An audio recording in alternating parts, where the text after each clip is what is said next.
Before he was born, he was already judged. A voice from heaven spoke into Rebekah's womb and declared what no child should ever have to hear: the older shall serve the younger. There was no trial, no choice, no life lived to be weighed, just a sentence. Esau would not be the chosen one. He would not inherit the promise.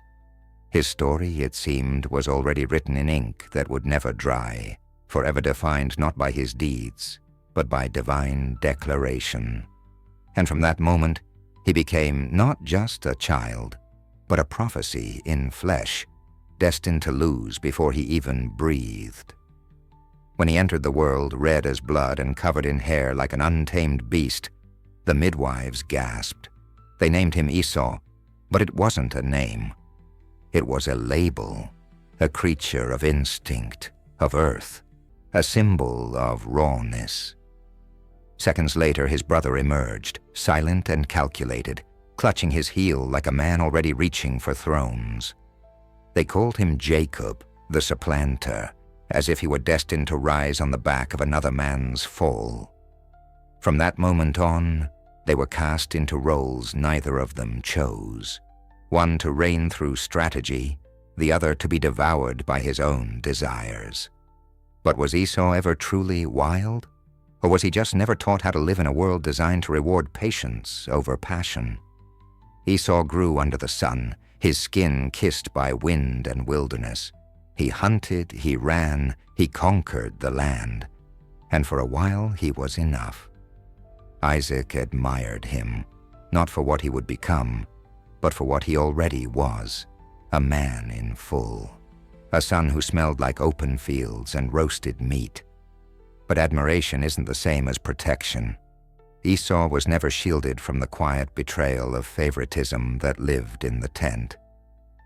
Rebekah watched Jacob with eyes that saw destiny, not doubt. While Esau bled to bring home food, Jacob stayed near, quiet, absorbing, always calculating the next move. And between them, a chasm grew, one that no hunt, no father's praise, no bowl of stew could ever fill. It happened on a day like any other, under a sun too hot and a hunger too deep. Esau returned empty, sweat clinging to his skin like regret. His stomach gnawed at him, his body failing in ways he didn't understand. And then, there it was, the smell, thick, rich, a red stew simmering in the air like temptation incarnate.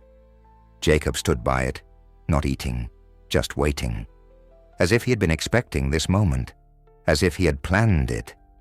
Esau asked for food, simple, desperate, human, but Jacob offered conditions, not compassion. "Sell me your birthright," he said, eyes calm, voice cold. A trap disguised as a deal, a brother disguised as a merchant, and Esau, trembling, gave up what was his for what he needed. People call him foolish, weak. They say he didn't value what he had.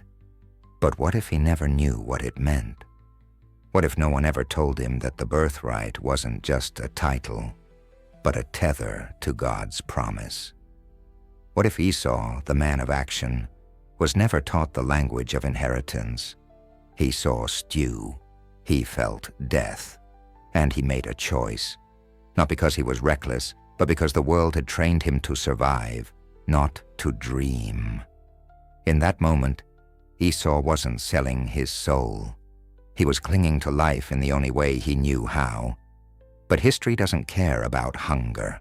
It only records the transaction.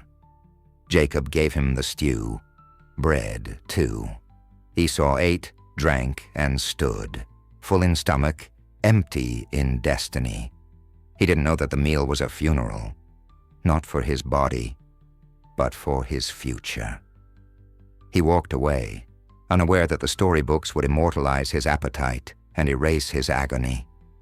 No one tells of the silence that followed, the way Jacob watched him leave, the stew pot still bubbling, the deal sealed. No one tells of the boy who didn't fight because no one ever taught him that he could. Esau wasn't defeated, he was dismissed. Time passed. Isaac aged. His eyes dimmed. The day came when he called for his firstborn, asking him to hunt, to cook, to receive the final blessing. The one thing Esau still believed was his.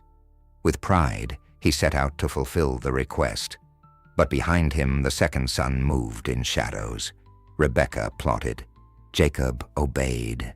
Goatskins were tied to his arms. His voice was disguised. The lie was layered and perfect. Isaac, blind in vision but not in spirit, trembled as he placed his hands on the wrong son. And the blessing, the irrevocable divine blessing, was passed to a fraud. In the space between deception and silence, Esau's final inheritance was stolen. He returned with the hunt completed, the meal prepared, the joy of a son who believed in tradition. "Father," he said, "here is your food. Now bless me." But the silence that followed wasn't just confusion. It was revelation. Isaac trembled. Who are you?" And the earth broke beneath Esau's feet. "I am Esau, your firstborn." The words landed like stones, but they could not unmake what had been done. "Your brother came in deceit," Isaac whispered, "and he has taken your blessing." In that moment, Esau did not curse. He cried, loud and guttural, a scream ripped from the belly of betrayal. "Bless me too, father." But no second blessing came. Just scraps, just shadows. The cry of Esau haunts the tent of Isaac. It was not the sound of a man. It was the howl of something older, deeper, like the mourning of a destiny rewritten by trickery. Jacob had played the role of predator, and Esau the prey. And yet even in the face of that theft, Esau remained. He did not kill, not yet. But his love hardened into fury. His silence became vow. "When my father dies," he thought, "so does Jacob." He was no longer the wild son.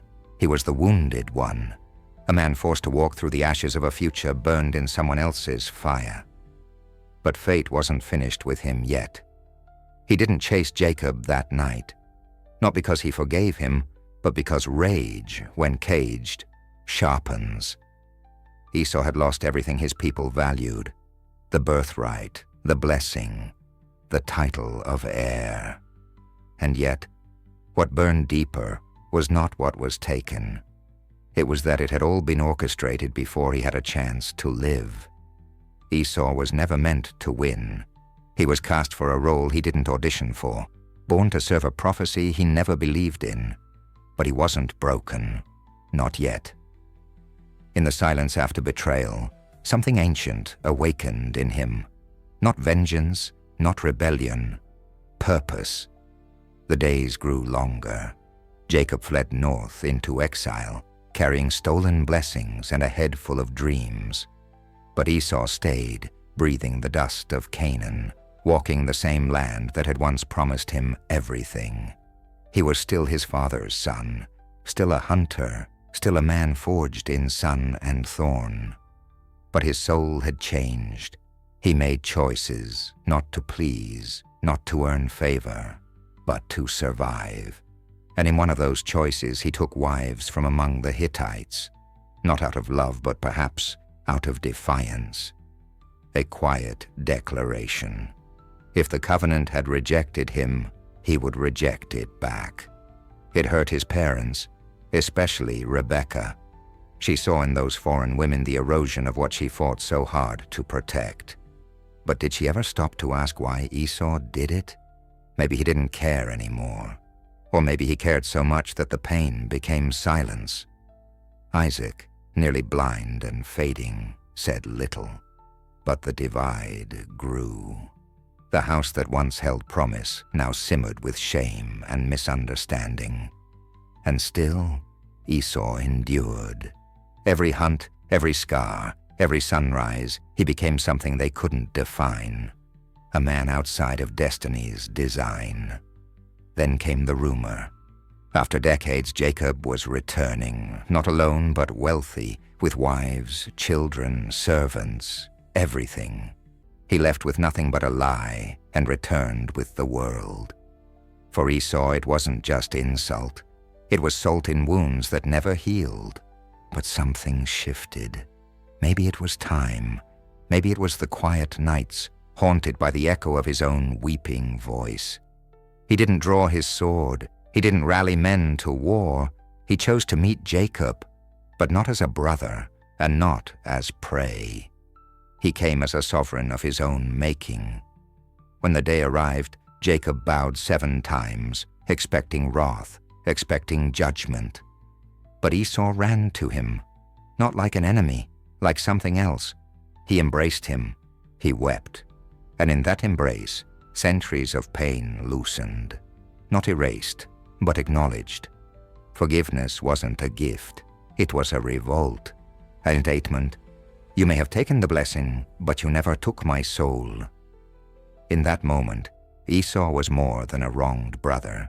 He was a man who chose dignity over destruction, strength over revenge.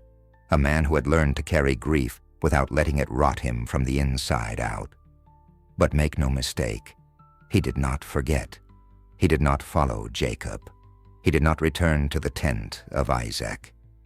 Their reconciliation was real, but it was not a restoration.